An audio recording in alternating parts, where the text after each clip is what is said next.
What's going on, guys? Welcome to the channel. So, we got some news for you guys. News that nobody seems to be covering or caring, but regardless of which, let's get started. Alright, guys, so right off the bat, we have Sony and their current update that just launched, I believe, 2 days ago.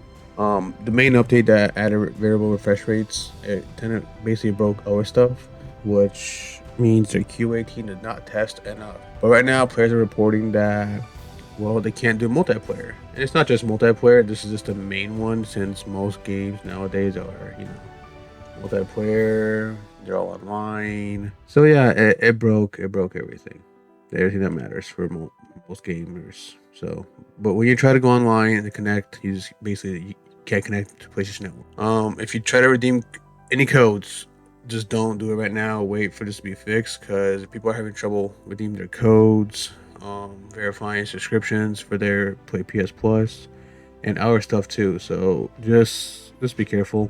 Just don't redeem anything that involves money on the store or anything else. You honestly can't even download games. So just wait till the update is done before you try to redeem anything. And I hope whatever game you're playing doesn't require you to be online the whole time, aka multiplayer. So yeah, good job, Sony. Crypto Bros Unite. Well, so PUBG is officially getting its own blockchain NFT based stuff developed for its games. Yeah, PUBG wants to get yelled at too, like every other company that's been wanting to do NFTs. But yeah, they partnered up with Solana Labs to make their own NFT slash blockchain games, all based on Solana. Which, if you're an NFT lover, I'm guilty. I have one NFT. Don't judge me. Solana is a cheap network to be on, especially when it comes to transaction fees. Fortunately, just games in general just don't mix. And Crofton, the studio behind PUBG, they announced it, and literally within a month after announcing that they want to basically make NFTs for their game, they started right away. Now, Crofton, I believe, is a Korean developer. Could be wrong. Don't judge me, but it's a different world over there compared to here. So you gotta understand. And there, it's all about money, play to earn games, titles. But Crofton has this brilliant idea of hopefully its shares would spike because right now they're dropping very, very sharply. And that's all just basically due to Chinese competitors moving their stuff over to Korea. For those of you who don't know, China has a law that I believe if you're a gamer or in general, you can only game for 3 hours a week. I believe it's 3 hours or 1 hour. It's one or the other. Now that was what I heard about that, and that caused, I believe, 13,000 game companies, which most of them were mobile game developers, to file bankruptcy. And from the sound of it, all the Chinese game companies who are still out there, they're moving their stuff over to South Korea, and hence why Crofton's share price fell because now it has competition. So they think that if they make NFTs and people buy the NFTs, yeah, they think they're gonna make money off of that. So they haven't announced which PUBG they're going to be doing NFTs for. If they're probably going to do it for all of them, but I'm pretty sure they're going to do it for every one of their games. But yeah, PUBG is entering the NFT market. I'm surprised Activision Blizzard was even bought. I'm surprised they didn't just file bankruptcy and just move on. But Activision Blizzard faces another lawsuit over, guess what, sexual harassment. So an anonymous woman came out and reported sexual harassment at the company. And this was late 2021 where it all happened. But I do want to read these 3 paragraphs to you guys. It does get a little bit graphic. This was back in, I want to say, November. Honestly, it was from when she started working to, I think she's actually still there. Yeah, she's actually still there. But this is what she explained as the past suit. The woman accused Activision Blizzard of routinely allowing misconduct. The senior administrator assistant in IT was senior administrative assistant. So she had power to do something, but yeah, just because she had the title doesn't mean she actually had the power. It's Activision.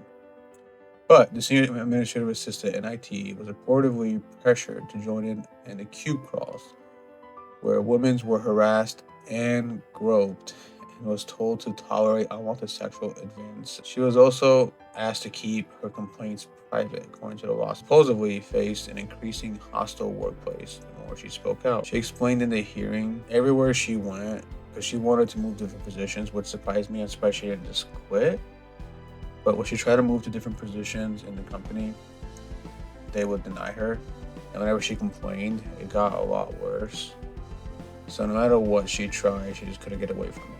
I'm surprised she didn't just quit. I mean, if you get to that point where you just don't feel comfortable, just quit. It sucks because you gotta find out a job, probably get paid less. But actually, I didn't think she even cared about the pay. The position she applied, the positions plural that she applied for was literally even some lower end positions just to get out of the area she was in, and they all got denied. So she's basically suing Activision for money, and she's still there, surprisingly.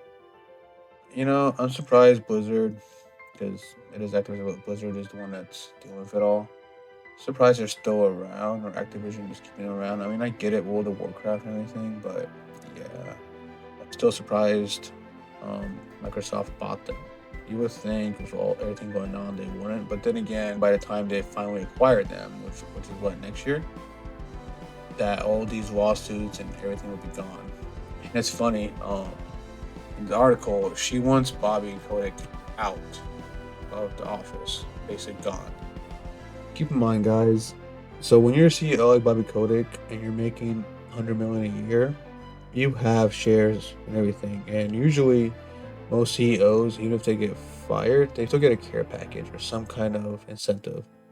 So whether Bobby Kotick gets kicked out or decides to quit, which I'm pretty sure what I heard he's gonna be quitting when Microsoft takes over, he's still winning. In the end of it all, it's a company. It's not him that's doing sexual harassment. He's just allowing it.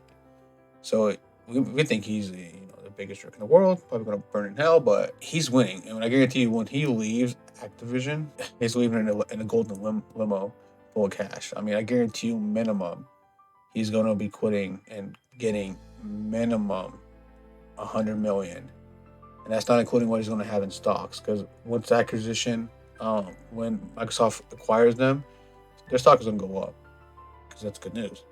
And I remember when it dropped $20 when the acquisition started for the harassment, it fell. The stock, it fell, and then Microsoft bought them and went back up by $10, $20. So it basically is back where it was. So Bobby in the end is winning no matter what we do. I mean, yeah, he's going to be kicked out. He's going to be known as that CEO who allowed everything to happen.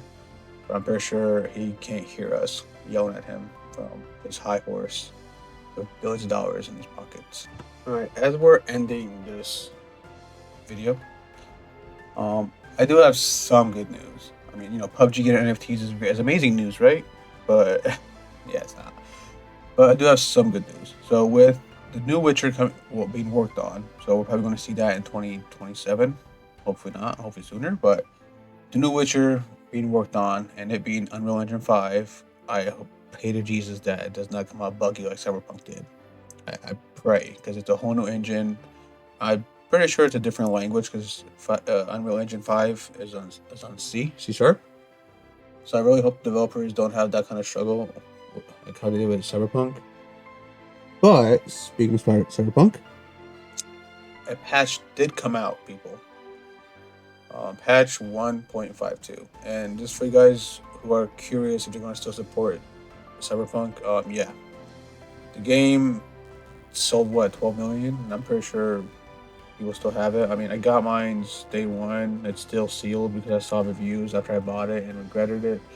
I was hoping they would have fixed it sooner, but it did not. But the patches are still coming out, and with each patch, there's a crap ton of bugs that they fix. Hopefully, it's not a Sony thing where they fix one thing and it changes down and breaks the rest of the stuff. But they did fix a bunch of stuff, from gameplays to quests. I couldn't read them all, but there's so much to read that I would just scroll for you guys and I'll scroll for you guys. But I mean, from what I counted till I just stopped counting because I have ADHD and just didn't care. I counted minimum 30 bugs, and that's just like where I stopped counting at.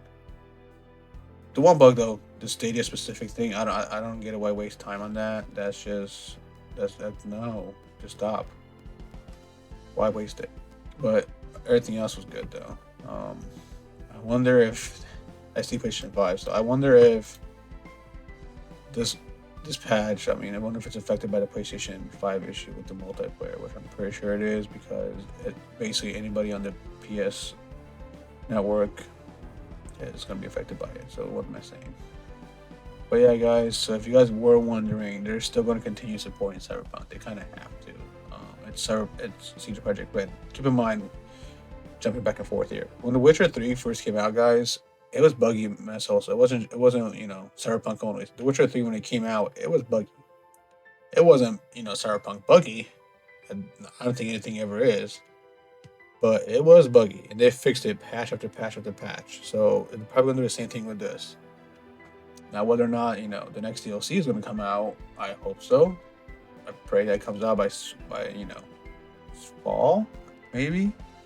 But as long as at least have the base game patched, then I'll probably finally play it. Cause I still have mine sealed. I haven't installed via that head download thing you can do, but I haven't actually unsealed it and played it at all. So actually, in the comments, if you guys have played the current patch or the last patch that came out, let me know. Is it worth playing? Are the bugs bad enough or fixed enough that you can play the game and actually be lost in the game?